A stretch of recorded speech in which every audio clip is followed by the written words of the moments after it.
he was regarded as one of the greatest U.S. presidents ever. Involved in many turning points of the history, and even is regarded as the world-famous personality ever. He is John F. Kennedy.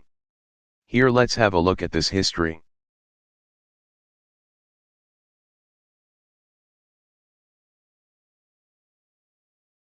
John Fitzgerald Kennedy, often referred to by his initials JFK and Jack, was an American politician who served as the 35th President of the United States from January 1961 until his assassination in November 1963. Kennedy served at the height of the Cold War, and the majority of his work as president concerned relations with the Soviet Union and Cuba.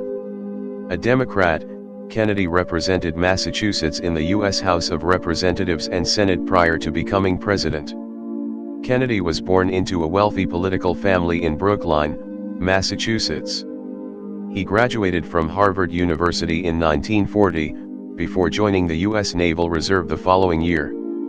During World War II, he commanded a series of PT boats in the Pacific Theater and earned the Navy and Marine Corps Medal for his service.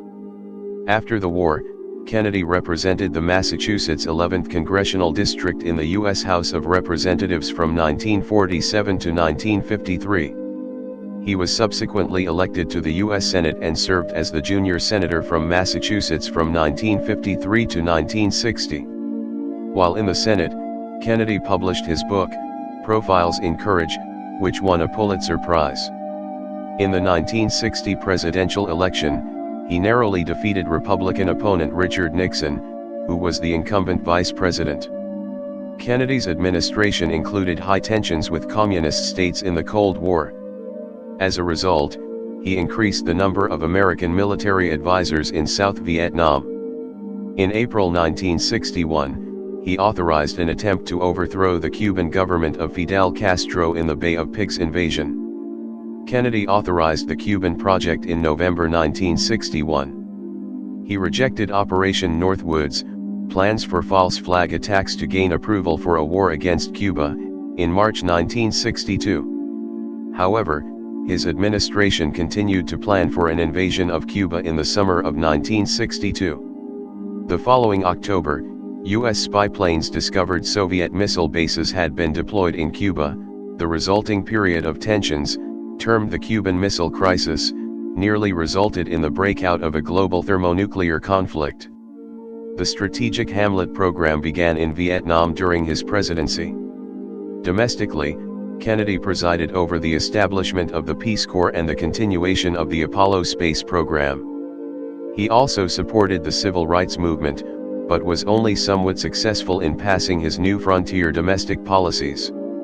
On November 22, 1963, he was assassinated in Dallas, Texas. Vice President Lyndon B. Johnson assumed the presidency upon Kennedy's death.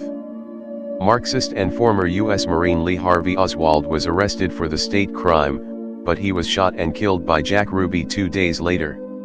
The FBI and the Warren Commission both concluded Oswald had acted alone in the assassination, but various groups contested the Warren report and believed that Kennedy was the victim of a conspiracy. After Kennedy's death, Congress enacted many of his proposals, including the Civil Rights Act and the Revenue Act of 1964. Kennedy ranks highly in polls of U.S. presidents with historians and the general public. His personal life has also been the focus of considerable sustained interest, following public revelations in the 1917 of his chronic health ailments and extramarital affairs.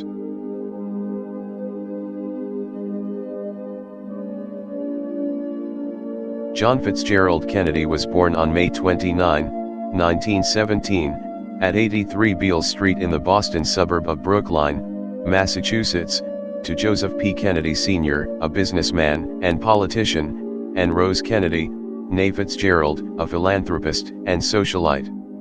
His paternal grandfather, P.J. Kennedy, served as a Massachusetts state legislator.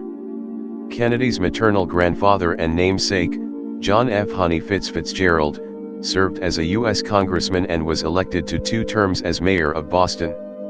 All 4 of his grandparents were children of Irish immigrants. Kennedy had an elder brother, Joseph Jr., and 7 younger siblings, Rosemary, Kathleen, Kik, Eunice, Patricia, Robert, Bobby, Jean, and Edward, Ted.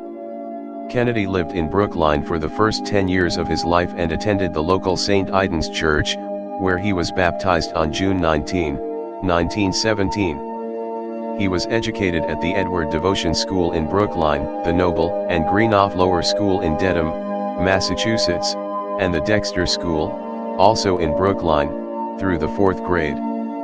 JFK's earliest memories involved accompanying his grandfather Fitzgerald on walking tours of historic sites in the Boston area and discussions at the family dinner table about politics, sparking his interest in history and public service. His father's business had kept him away from the family for long stretches of time, and his ventures were concentrated on Wall Street and Hollywood. In September 1927, the family moved from Boston by private railway car to the Riverdale neighborhood of New York City. The family spent summers and early autumns at their home in Hyannisport, Massachusetts, a village on Cape Cod, where they enjoyed swimming, sailing, and touch football. Christmas and Easter holidays were at their winter retreat in Palm Beach, Florida. Several years later, his brother Robert told Look magazine that his father had left Boston because of signs that read, "No Irish need apply." Young John attended the Riverdale Country School, a private school for boys from 5th to 7th grade, and was a member of Boy Scout Troop 2 in Bronxville, New York.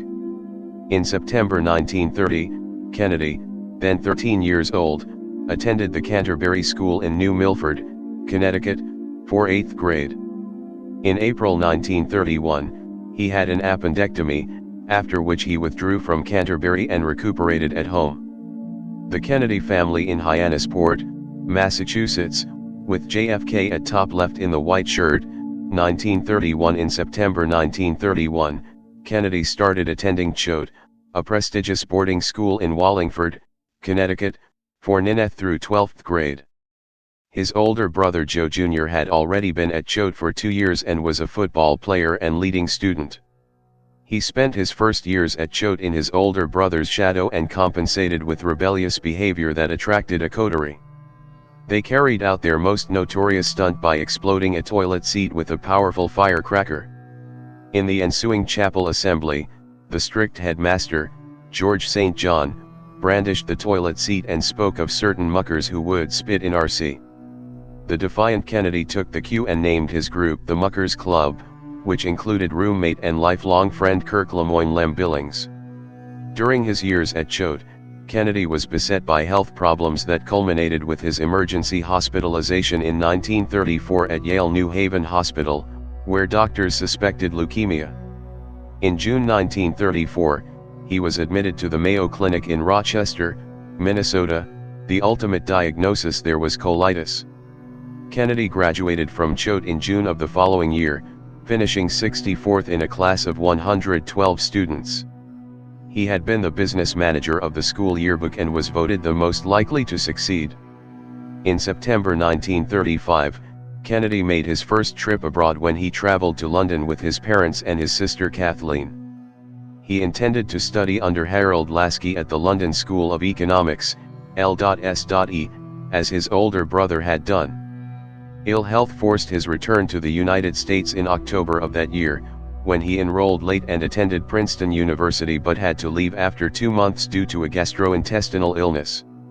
He was then hospitalized for observation at Peter Bent Brigham Hospital in Boston.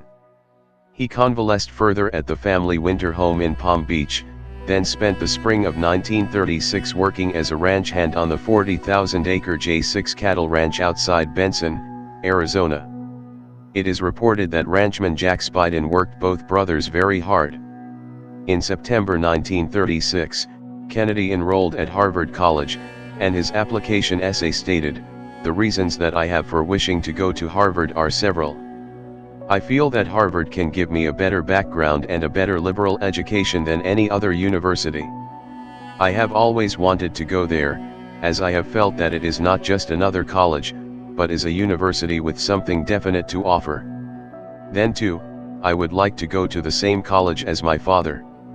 To be a Harvard man is an enviable distinction, and one that I sincerely hope I shall attain." He produced that year's annual Freshman Smoker, called by a reviewer an elaborate entertainment, which included in its cast outstanding personalities of the radio, screen, and sports world. He tried out for the football, golf, and swimming teams and earned a spot on the varsity swimming team. Kennedy also sailed in the Star class and won the 1936 Nantucket Sound Star Championship. In July 1937, Kennedy sailed to France taking his convertible and spent 10 weeks driving through Europe with Billings. In June 1938, Kennedy sailed overseas with his father and older brother to work at the American Embassy in London, where his father was President Franklin D. Roosevelt's U.S. ambassador to the Court of St. James's. In 1939, Kennedy toured Europe, the Soviet Union, the Balkans, and the Middle East in preparation for his Harvard senior honors thesis. He then went to Czechoslovakia and Germany before returning to London on September 1, 1939, the day that Germany invaded Poland to mark the beginning of World War II. 2 days later, the family was in the House of Commons for speeches endorsing the United Kingdom's declaration of war on Germany. Kennedy was sent as his father's representative to help with arrangements for American survivors of the SS Athenia before flying back to the US from Foynes, Ireland, on his first transatlantic flight. When Kennedy was an upperclassman at Harvard, he began to take his studies more seriously and developed an interest in political philosophy. He made the dean's list in his junior year. In 1940, Kennedy completed his thesis, Appeasement in Munich, about British participation in the Munich Agreement. The thesis eventually became a bestseller under the title Why England Slept. In addition to addressing Britain's failure to strengthen its military in the lead-up to World War II, the book also called for an Anglo-American alliance against the rising totalitarian powers. Kennedy became increasingly supportive of U.S. intervention in World War II, and his father's isolationist beliefs resulted in the latter's dismissal as ambassador to the United Kingdom. This created a split between the Kennedy and Roosevelt families. In 1940, Kennedy graduated cum laude from Harvard with a Bachelor of Arts in Government, concentrating on international affairs.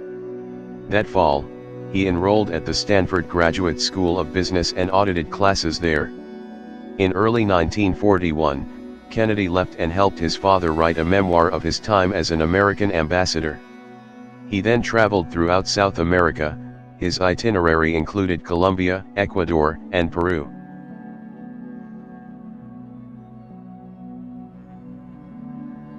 JFK's elder brother Joe had been the family's political standard-bearer and had been tapped by their father to seek the presidency. Joe's death during the war in 1944 changed that course, and the assignment fell to JFK as the second eldest of the Kennedy siblings. At the urging of Kennedy's father, U.S. Representative James Michael Curley vacated his seat in the strongly Democratic 11th Congressional District of Massachusetts to become mayor of Boston in 1946. Kennedy established his residency at an apartment building on 122 Bowdoin Street across from the Massachusetts State House. With his father financing and running his campaign under the slogan "The New Generation Offers a Leader," Kennedy won the Democratic primary with 42% of the vote, defeating 10 other candidates. Campaigning around Boston, Kennedy called for better housing for veterans, better health care for all, and support for organized labor's campaign for reasonable work hours, a healthy workplace, and the right to organize, bargain, and strike. In addition, he campaigned for peace through the United Nations and strong opposition to the Soviet Union. Though Republicans took control of the House in the 1946 elections, Kennedy defeated his Republican opponent in the general election, taking 73% of the vote. Along with Richard Nixon and Joseph McCarthy, Kennedy was one of several World War II veterans elected to Congress that year. He served in the House for 6 years, joining the influential Education and Labor Committee and the Veterans Affairs Committee. He concentrated his attention on international affairs, supporting the Truman Doctrine as the appropriate response to the emerging Cold War. He also supported public housing and opposed the Labor Management Relations Act of 1947, which restricted the power of labor unions. Though not as vocal an anti-communist as McCarthy, Kennedy supported the Immigration and Nationality Act of 1952, which required communists to register with the government, and he deplored the loss of China.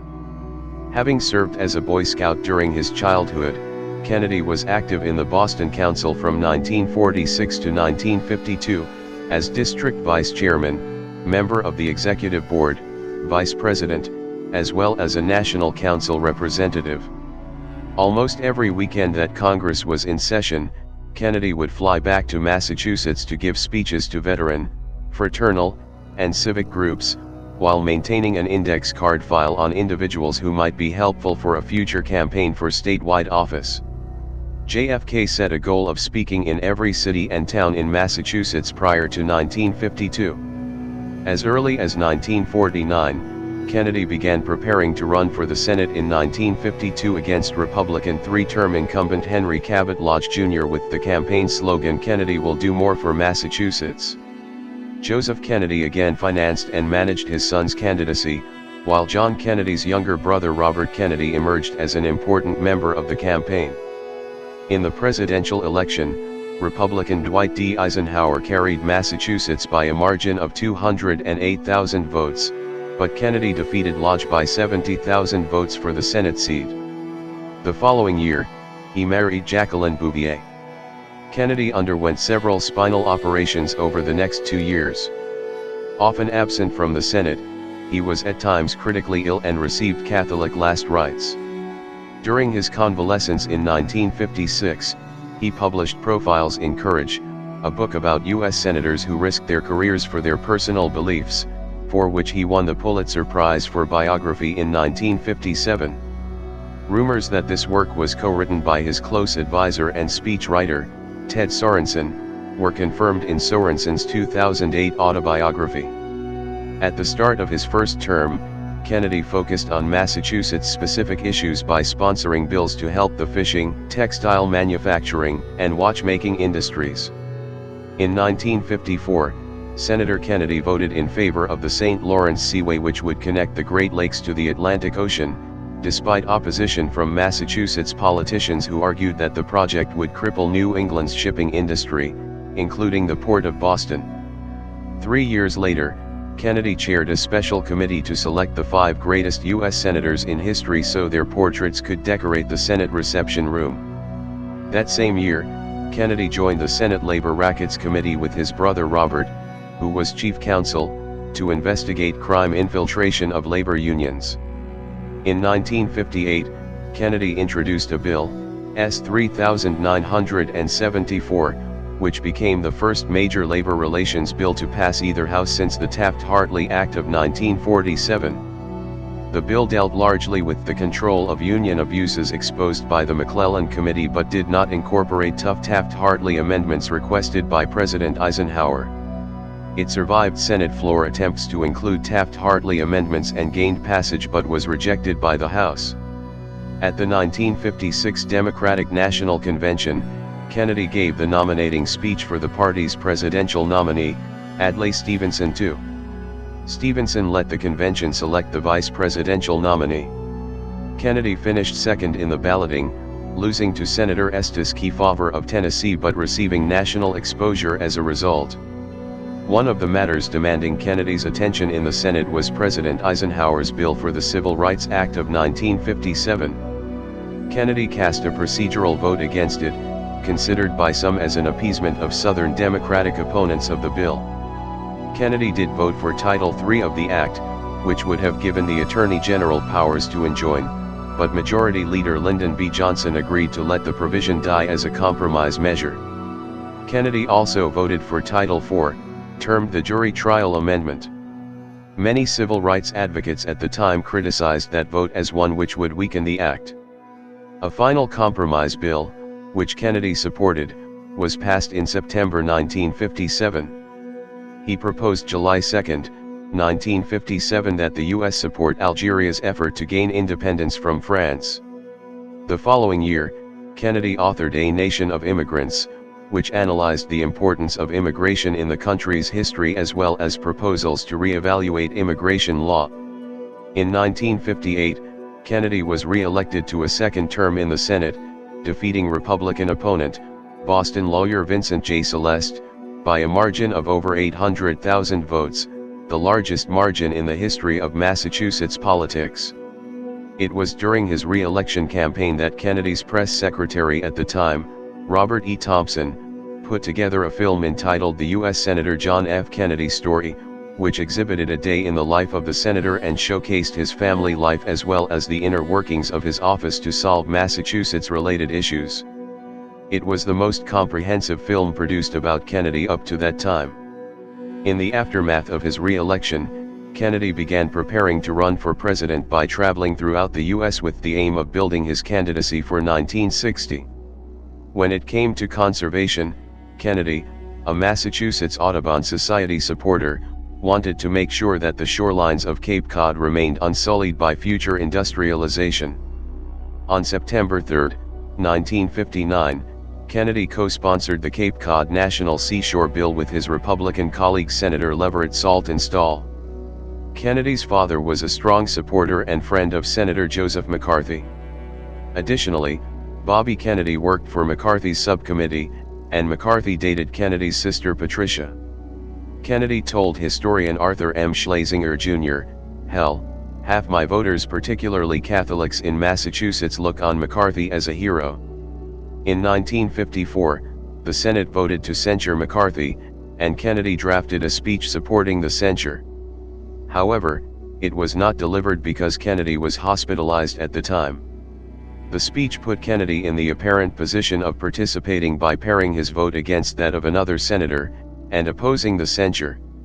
Although Kennedy never indicated how he would have voted, the episode damaged his support among members of the liberal community, including Eleanor Roosevelt, in the 1956 and 1960 elections.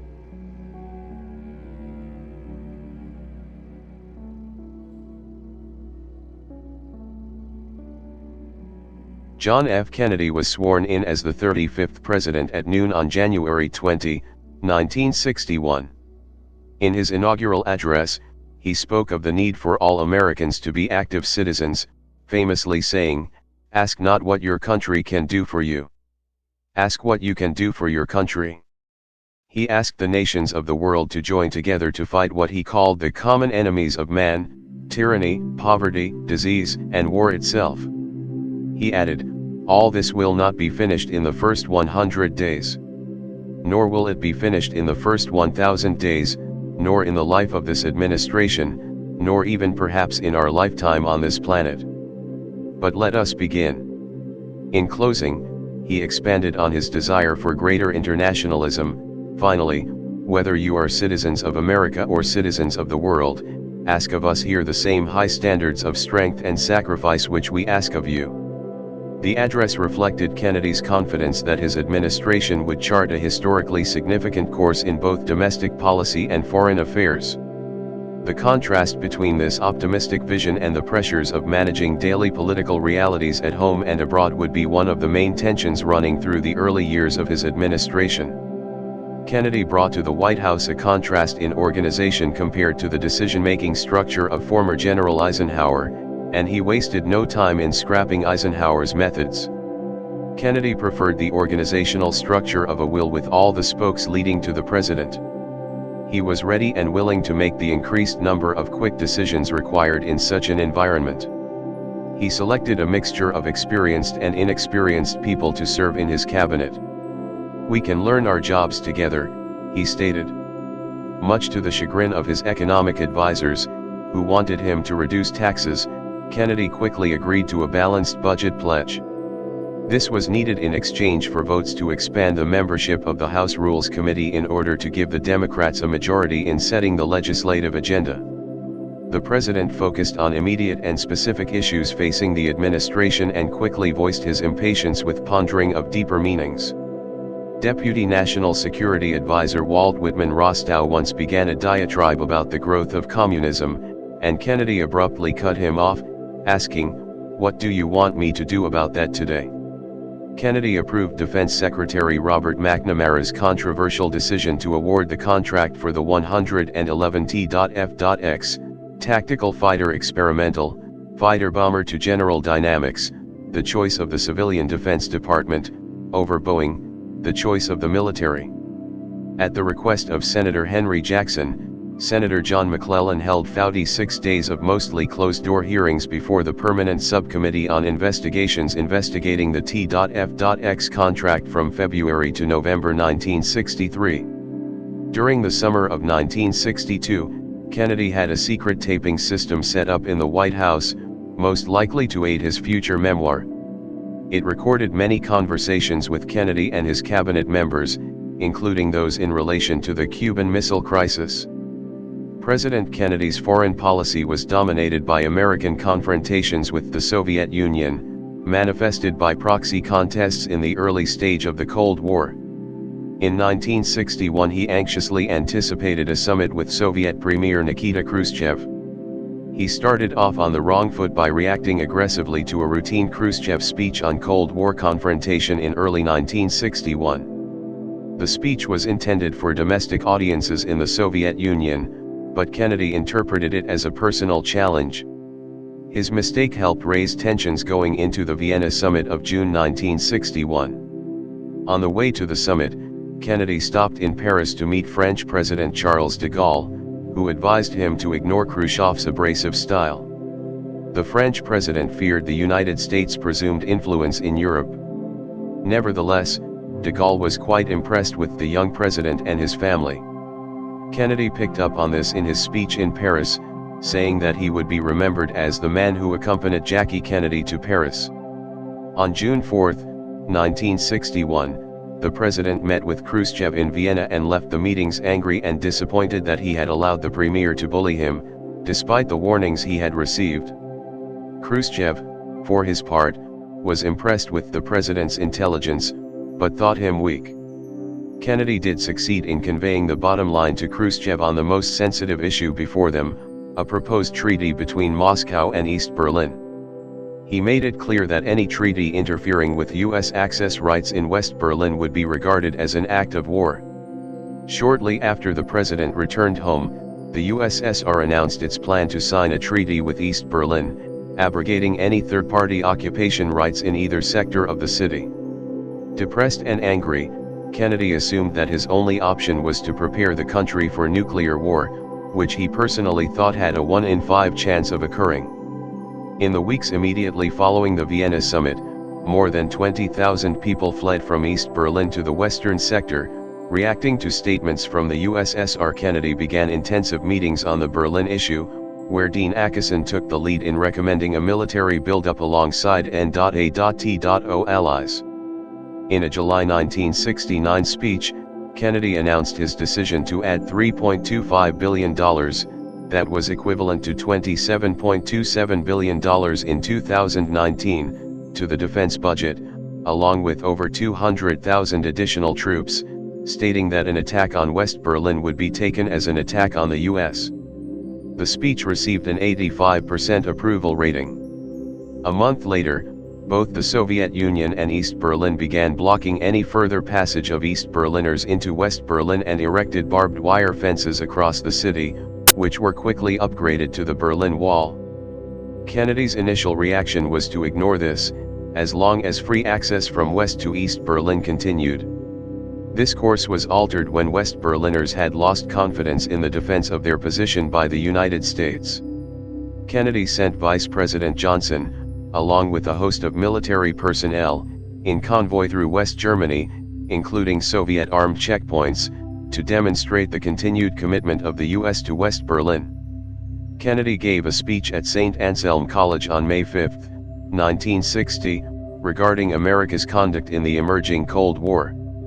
The address detailed how the American foreign policy should be conducted towards African nations, noting a hint of support for modern African nationalism by saying, "For we, too, founded a new nation on revolt from colonial rule."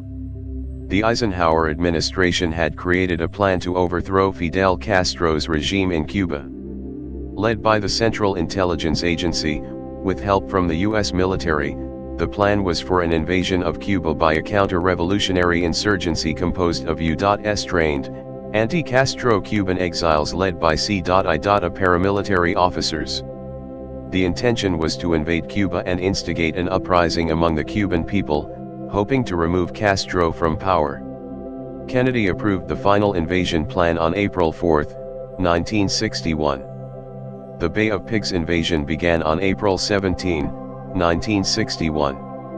1,500 U.S. trained Cubans, dubbed Brigade 2506, landed on the island. No U.S. air support was provided. C.I. Director Alan Dulles later stated that they thought the president would authorize any action that was needed for success once the troops were on the ground. By April 19, 1961, the Cuban government had captured or killed the invading exiles, and Kennedy was forced to negotiate for the release of the 1,118 survivors. 20 months later, Cuba released the captured exiles in exchange for $53 million worth of food and medicine. The incident made Castro feel wary of the U.S. and led him to believe that another invasion would take place. Biographer Richard Reeves said that Kennedy focused primarily on the political repercussions of the plan rather than military considerations. When it proved unsuccessful, he was convinced that the plan was a setup to make him look bad. He took responsibility for the failure, saying, "We got a big kick in the leg and we deserved it. But maybe we'll learn something from it." He appointed Robert Kennedy to help lead a committee to examine the causes of the failure. In late 1961, the White House formed the Special Group, Augmented, headed by Robert Kennedy and including Edward Lansdale, Secretary Robert McNamara, and others. The group's objective to overthrow Castro via espionage, sabotage, and other covert tactics was never pursued. On October 14, 1962, C.I.AU-2 spy planes took photographs of the Soviets' construction of intermediate-range ballistic missile sites in Cuba. The photos were shown to Kennedy on October 16. A consensus was reached that the missiles were offensive in nature and thus posed an immediate nuclear threat. Kennedy faced a dilemma: if the U.S. attacked the sites, it might lead to nuclear war with the USSR, but if the U.S. did nothing, it would be faced with the increased threat from close-range nuclear weapons. The U.S. would also appear to the world as less committed to the defense of the hemisphere. On a personal level, Kennedy needed to show resolve in reaction to Khrushchev, especially after the Vienna summit. More than a third of U.S. National Security Council members favored an unannounced air assault on the missile sites, but for some of them this conjured up an image of Pearl Harbor in reverse. There was also some concern from the international community, asked in confidence, that the assault plan was an overreaction in light of the fact that Eisenhower had placed P.G.M-19 Jupiter missiles in Italy and Turkey in 1958. It also could not be assured that the assault would be 100% effective. In concurrence with a majority vote of the N.S.C., Kennedy decided on a naval quarantine. On October 22, he dispatched a message to Khrushchev and announced the decision on TV. The U.S. Navy would stop and inspect all Soviet ships arriving off Cuba, beginning October 24. The Organization of American States gave unanimous support to the removal of the missiles. The president exchanged 2 sets of letters with Khrushchev, to no avail. United Nations Secretary-General U Thant requested both parties to reverse their decisions and enter a cooling-off period. Khrushchev agreed, but Kennedy did not. One Soviet-flagged ship was stopped and boarded. On October 28, Khrushchev agreed to dismantle the missile sites, subject to UN inspections. The U.S. publicly promised never to invade Cuba and privately agreed to remove its Jupiter missiles from Italy and Turkey, which were by then obsolete and had been supplanted by submarines equipped with UGM-27 Polaris missiles. This crisis brought the world closer to nuclear war than at any point before or after. It is considered that the humanity of both Khrushchev and Kennedy prevailed. The crisis improved the image of American willpower and the president's credibility. Kennedy's approval rating increased from 66% to 77% immediately thereafter.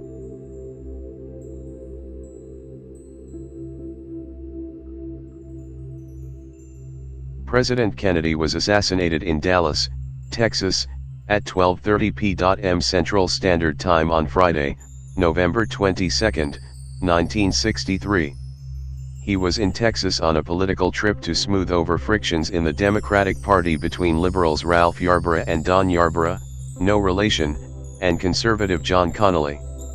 Traveling in a presidential motorcade through downtown Dallas, he was shot once in the back, the bullet exiting via his throat, and once in the head. Kennedy was taken to Parkland Hospital for emergency medical treatment, where he was pronounced dead 30 minutes later. He was 46 years old and had been in office for 1,036 days. Lee Harvey Oswald, an order filler at the Texas School Book Depository from which the shots were fired, was arrested for the murder of police officer J.D. Tippit and was subsequently charged with Kennedy's assassination. He denied shooting anyone, claiming he was a patsy, and was shot by Jack Ruby on November 24 before he could be prosecuted. Ruby was arrested and convicted for the murder of Oswald. Ruby successfully appealed his conviction and death sentence but became ill and died of cancer on January 3, 1967, while the date for his new trial was being set. President Johnson quickly issued an executive order to create the Warren Commission chaired by Chief Justice Earl Warren to investigate the assassination. The commission concluded that Oswald acted alone in killing Kennedy and that Oswald was not part of any conspiracy. The results of this investigation are disputed by many. The assassination proved to be a pivotal moment in U.S. history because of its impact on the nation, and the ensuing political repercussions. A 2004 Fox News poll found that 66% of Americans thought there had been a conspiracy to kill President Kennedy, while 74% thought that there had been a cover-up. A Gallup poll in November 2013 showed 60% believed in a conspiracy, and only 30% thought that Oswald did it alone. In 1979, the U.S. House Select Committee on Assassinations concluded that it believed that Kennedy was probably assassinated as a result of a conspiracy. The committee was unable to identify the other gunman or the extent of the conspiracy.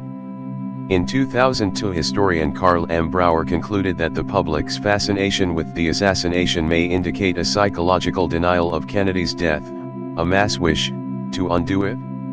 A Requiem Mass was celebrated for Kennedy at the Cathedral of St. Matthew the Apostle on November 2, 1963. Afterwards, Kennedy was interred in a small plot, 20 by 30 feet, in Arlington National Cemetery.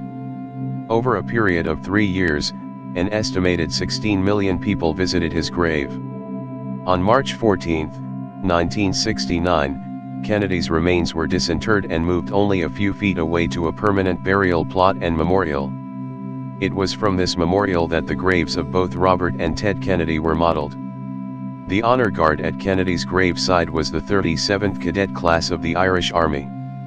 Kennedy was greatly impressed by the Irish cadets on his last official visit to Ireland, so much so that Jacqueline Kennedy requested the Irish Army to be the honor guard at her husband's funeral. Jacqueline and their 2 deceased minor children were later interred in the same plot. Kennedy's brother Robert was buried nearby in June 1968. In August 2, 2019, Ted was also buried near his 2 brothers. John F. Kennedy's grave is lit with an eternal flame. Kennedy and William Howard Taft are the only 2 U.S. presidents buried at Arlington. According to the JFK Library, I Have a Rendezvous with Death, by Alan Seeger was one of John F. Kennedy's favorite poems, and he often asked his wife to recite it. So that's how his story ends. It was a very sad ending. Thank you for watching, and don't forget to subscribe and hit the like button.